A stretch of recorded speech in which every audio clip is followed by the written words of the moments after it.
going ahead. The strike is happening. But government is surprised. Because as far as they are aware, that's not what was agreed. This is in full the statement that government issued yesterday. Outcome of President's meeting with organized labor. The first point says, following the call by organized labor and other stakeholders on government take action on the menace of illegal small-scale mining in the country, the President of the Republic, His Excellency Nana Dankwa Akufo-Addo, convened a meeting with organized labor on Thursday, 3rd October 2024, at the Jubilee House. The meeting discussed the long-standing issue of illegal mining, reviewed the situation and government's effort thus far. It was agreed between the parties. These are the agreements. A. Government will collaborate with organized labor and other stakeholders in the fight against illegal mining. B. Government will take steps when Parliament reconvenes this month to revoke the Environmental Protection into brackets Mining in Forest Reserves Regulations 2023 LI 2462. C. Government will ramp up its enforcement measures, particularly as it relates to prohibiting illegal mining in water bodies and forests. D. Water bodies and forests remain red zones for mining, and all forms of mining in water bodies, as well as reconnaissance, prospecting, exploration, and or small-scale mining in forest reserves, remain banned. Law enforcement agencies of the state are fully mandated to raid our water bodies and forest reserves of all forms of mining. And the E says the Attorney General will collaborate with the Chief Justice to ensure swift adjudication of illegal mining cases. F. Government supports the call for all presidential candidates to sign a pact committing to the fight against illegal mining so as to depoliticize this national problem. The third point said, in light of the above, government is surprised by the decision of the organized labor to proceed on an industrial action from 10th of October 2024. Government will, however, continue to engage organized labor and other stakeholders in a constructive dialogue in finding solutions for this national menace. Government reiterates its commitment to the fight against illegal small-scale mining and calls on all stakeholders to join the fight. So this is signed by Information Minister Fatimatu Abubakar. Yes. Okay, so now we know what government is saying. Let's speak to Ransford Jampo. He's a professor at the University of Ghana. He also happens to be the UTAG president for the university. Prof. Jampo, good morning to you. Good morning. All right, let's get straight to it. Government is confused. As far as they are aware, in that meeting with the president, certain things were agreed on. Number one being that they would collaborate with you to fight Galamsey. So they don't understand why the strike is still going on. Can you explain? Please, let us not fall for the propaganda. And it's because of some of these propagandistic tendencies. That's why sometimes when government makes statements, some of us leading labor treat such statements with a pinch of salt. I told you, let me go back. Around the September, when we give government the end of that September, that if government fails to address our concerns, we're going to advise ourselves. Quickly, we're told that an interministerial committee had been put in place, headed by Kandapa, and they decided to meet labor at Alisa Hotel.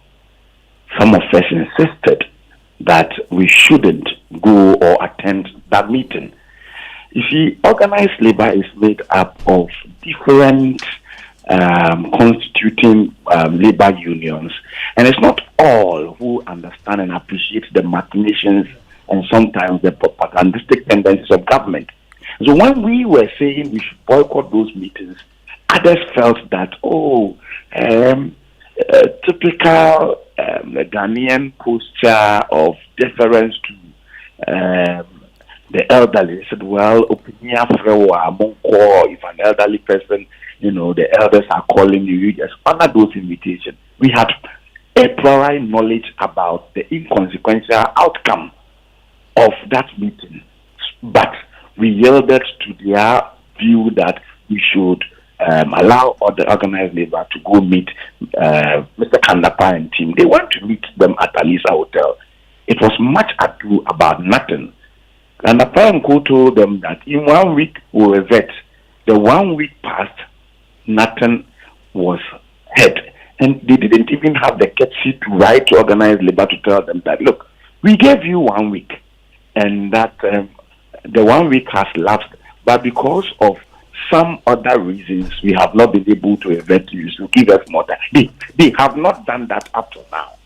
Okay, now, so because of that, we met and declared a strike effective 10th of this month. And after doing that, again, I warned that once we have done this, they would come and engage you again. And once again, we were divided. I said we shouldn't go. And then others said, oh, we should still engage and all that. So, in fulfillment to my prediction that they will call them again, they were called, this time by the president himself. And then they went, and the letter, you see, when they were going, this was agreement between the leadership of organized labor and the constituent leaders. Not all could be part of that delegation to the president. I mean, TNC leader, CLOSAC leader, and a few were selected, and they went. And the agreement was that when you go and listen. Go and listen to whatever you are told. Stick to our position, and if there is something that you are told, come back to us to tell us. Please listen. When you go, stick to our position. Go and listen to whatever the president will tell you, and then come back to us. Okay? So they went to speak to they met with the president on a Thursday. And you see, when they met, whatever the president told them, they couldn't tell us immediately the following day because organized labor leadership are scattered all over. Some are even coming from Tamale. Okay, that's how come they met on Thursday.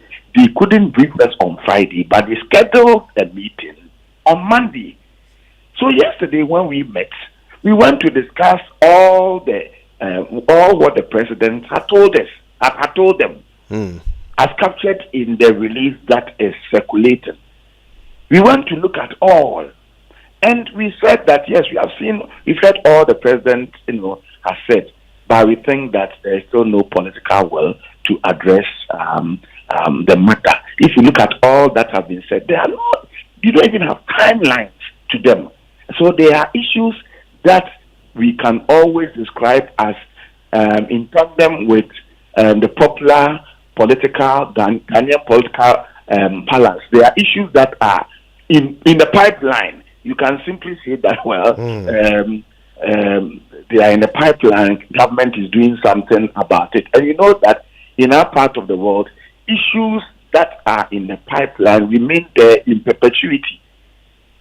And so I am surprised that Fatima says she is surprised at the response of Labour. We didn't ask them to come meet the president and swallow hook, line, and sinker. Whatever the president was to tell them. The agreement was that go listen and revert to us. They went to listen, they came back to us, and we said, no way. If government is serious, a simple temporary moratorium on mining, so we all sit to dialogue, will be the way to go. But you are talking about things when Parliament reconvenes. When is that? And we are going to collaborate with Labour to fight Galamsey. How? We are going to ask that special court be set. And meanwhile, people are dying. People are dying today. So why wouldn't you... The special court was one of your own demands. So that we look at the other long-term interventions. When my father told me before he died, so when you go out there and you see that somebody is fighting with your mother, immediately you have to fight on the side of your mother, rescue your mother, and send her home. It is when you go home before you can ask, Mama, what happened? Oftentimes you go there and you realize that maybe your mother is even wrong, but you have to fight to defend her. Okay, so people are dying. Why don't we stop the death now? Then we can talk about other long-winding propagandistic interventions later. So that's what Labour decided to do. And I'm surprised, like I said, that they are saying they are surprised at Labour. The kind of leadership of Labour Union today, they are not zombies. And the kind of constituent bodies of Labour, organized Labour, they don't swallow things hook, line, and sinker. And so, if partisan foot soldiers are the ones who do these things, and so the minister was expecting that we were going to be doing swallowing whatever we were told by the president, hook, line, and sinker. I'm sorry for it. So you are surprised, they are surprised. Surprised? They are surprised. So, Prof, it sounds to me, I'm sure I heard you say, and you can correct me if I misheard you, but I believe you said that when on yesterday, when you met with those who attended the meeting, they reported back everything that had been said at that meeting, and it was exactly as was stated in the Minister for Information's statement. Yes. So where's the propaganda if what the minister is reporting is accurate? The propaganda is the last bit of that statement that said they are surprised that we took that decision. We are not going to swallow whatever they told us, hook, line, and sinker. The idea was for us to analyze dispassionately. And so if you are analyzing dispassionately propaganda, can't you come to a conclusion that is different from that propaganda? And if you say you are surprised, then it means that I'm also surprised at your view that we should have been swallowing everything you told us, hook, line, and sinker. Right. But we are not zombies. So you've mentioned that you would have expected, if they actually meant to demonstrate good faith, that they would at least immediately ban small-scale mining, stop the activity to give a chance to resolve the problem with the water bodies and the forest and so forth. Is that what it would take to stop this strike? My brother, that's a very personal view. You see, we were asked at the meeting, somebody asked, so between the time the president met with you guys and now, what have been done? And there was no answer. We were told that around the time that the president was meeting with us, mining licenses were still being issued to people to go to the forest and to the water bodies to destroy them. And so, my point is that even if we have seen something concrete being done by government, then we would have argued that, something is being done, and so can we... But there is even nothing that is being done. And I'm saying that to the extent that people are being birthed without limbs, people are getting cancer, people are getting... so many things. Let me tell you this. Last night, I just woke up this morning, and I had a dream. The dream was that the water that I was supposed to drink was so dirty. And I was just wondering, I said, but why have I thought about this to the point that I've even dreamt about it? It is a serious matter, and if you get experts talking about it to you, they'll tell you that forget about the coloration of the water. That can even be addressed easily. But the compromising of the integrity of the water and the fact that it is now being polluted by heavy metals that are difficult for us to take them out of the water. And these are the cancer-causing agents. That should scare all of us.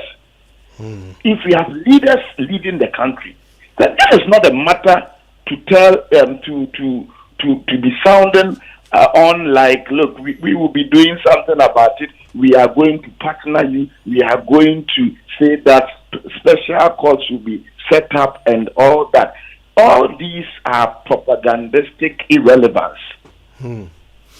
Now, it has emerged that while that meeting was going on between organized labor leadership and the president, on the very day that meeting happened, 11 small-scale mining licenses were granted. What is organized labor's take on this? Does this in any way affect? All these things came up yesterday at our meeting, and that is the reason why we said that it doesn't even appear that there is the political will that is needed to fight this matter. Okay, so some of these things they only served to make us resolve not to listen to just flowery promises and statements, but to go on with our resolve to make sure that the right thing is done. All right, today is Tuesday, Prof. Jampo. We are 48 hours away from the proposed strike. What could stop the strike from happening? Well, you heard them saying that they are engaging. We will continue to engage. So let them do the engagement and let the engagement show, in more concrete terms, the kinds of things that have been done or are being done. And I'm sure if something meaningful has been done, we would all know, organized labor would know. Organized labor, I'm sure, will summon a meeting and then we'll brief members. Well, now there is a moratorium. Now, we are now no one is going into the water bodies to destroy it. I mean, if some of these things are done, then why not? It is so insulting for people who are overly partisan to sound that some of us are doing these things because of partisan politics. You, Raymond, I taught you. Did you see me in the lecture hall as doing partisan politics? Answer that question and let me go on to say something. Raymond.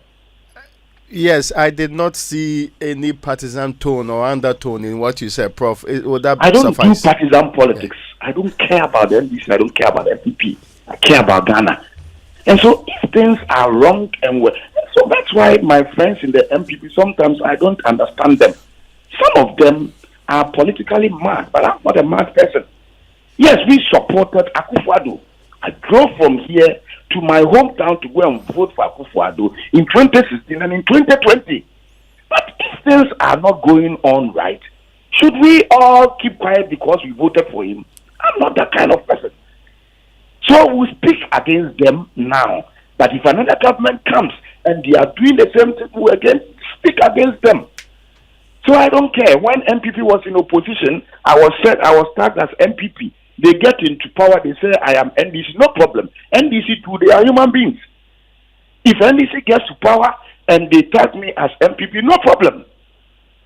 I want to do what is right. I want to speak my mind just to ensure that the right thing is done. It isn't everybody who has a platform, it's everybody who can do the kinds of things that I am passionate about in doing. And so we will continue to speak for Mother Ghana. Down the tag of unnecessary and useless partisanship being tagged on us. It's okay. I've been tagged as MPP before. If today I'm tagged as NDC, no problem. Prof, one of your members, your UTAG members, Solomon Fokwo of KNUST, he insists that, some of them were not consulted in these lines of action. Get the designation well, not UTAG. I heard him QTAG was different from UTAG. Thank you. Thanks for the correction. Yeah. Yes, but the suggestion here is that organized labor leaders like yourself may not be speaking in full representation of every member of your associations, your respective associations. Take note of this. They are core members of organized labor who pay their dues to the TUC and all that. UTAG, for instance, we don't pay our dues to TUC. We pay our dues to ourselves. But when matters of national importance crop up, even though we are a separate union, we would always jump on the invitation of organized labor to go join them to discuss issues that we feel borders on all of us. And so I was expecting that Twitter people, when they heard, they would have also joined, because I can tell you that there are so many labor unions that even without invitation, they felt that, look, the matter is important. They cannot fight it all by themselves. They all decided to join. And so when I heard the colleague from TUTAG, that is Technical Universities Technical University Teachers Association of Ghana. When I heard him speak, I said, well, this is unfortunate, but maybe he should have seen the opportunity to just join. But yes, I heard him say that they also want to be consulted or be spoken to. I mean, that one, it's. I don't think it's a big deal. All I'm saying is an existential threat to all of us, and so I am sure that the leadership of organized labor heard him, and if possible, I'm sure they'll place a call to let them know to have them on board, and that is not a big deal. But take note that it is not everybody who also would have to agree with our call. I mean, people are dying, but I can tell you that some people also do not care. So you may have one or two people who may also disagree, but at the end of the day, it is the views of the preponderant majority of Ghanaians that we would work with. So the notice of strike effective 10th October remains unchanged. But we might have to do some small reconciliation about the designation of this particular lecturer, because I think the story says he's at KNUST, which would mean that he wouldn't. No, I don't think so. I know he's from QTAG. QTAG people are not. They are the Technical Universities Teachers Association. Yes, we know. It's just because the story said that this lecturer was at KNUST. That's why there's some confusion. Stories are written by very imperfect human beings. We all make mistakes. All right, we will independently verify that. But thank you very much, Professor Jampo, for the updates. And of course, we'll stay in touch to understand how things unfold. Raymond, all the best. And to you too. So that's Professor Ransford Jampo, UTAG President, University of Ghana. And my former teacher for the avoidance he of has doubt. Reminded you clearly for the avoidance you of used doubt. to exist under his jurisdiction. Anyway, yes, Kojo, what is happening here, to wrap up, is that they issued a statement asking for a state of emergency, immediate, decisive, including the declaration of a state of emergency under the Constitution of 1992. Their demands are more drastic and urgent. For example, they wanted to halt all mining, complete cessation of mining, be it legal or illegal, in forest reserves and around water bodies. 2, evacuation and destruction of equipment, immediate removal and destruction of mining equipment in these areas enforced by the police and the military. 3, revocation of LI 2462, which was specific. Immediate revocation of licenses granted under the regulation with a broader scope than the government's proposal. Then the 4th one was a demand for the establishment of a special court, specifically for prosecuting illegal mining related stuff. Government says we agreed with them in the meeting to do the following. Government will revoke the environmental mining in forest reserves regulation when Parliament reconvenes.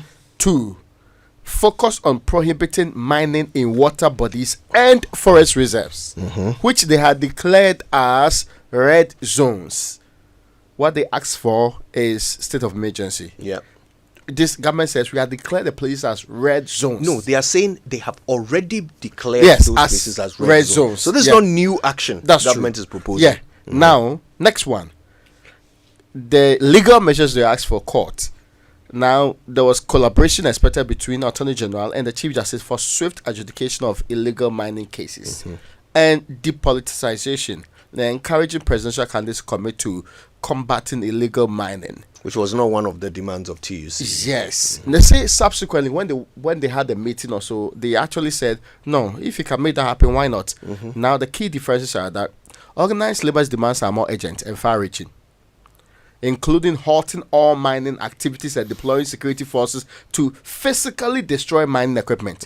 Whereas the government or evacuate them. Yes. Whereas the government's approach emphasizes gradual measures such as revoking when Parliament comes in. You get what I'm trying to say, and strengthening enforcement. Again, organized labor seeks an immediate declaration of a state of emergency. Whereas government has not indicated a need for such a drastic action in their statement. Again, both parties agree on the need for the swift legal action by organized labor, proposed a special court where the government's talking about collaboration between these two institutions. So these are the main differences. If you compare the two statements from the two institutions. Indeed. So it is quite clear that from the perspective of organized labor, what they asked for is not what has been promised. It appears that it was an offer of some compromise, right? Which they have now discussed and said, we're going to go ahead with our strike anyway. That's where we are.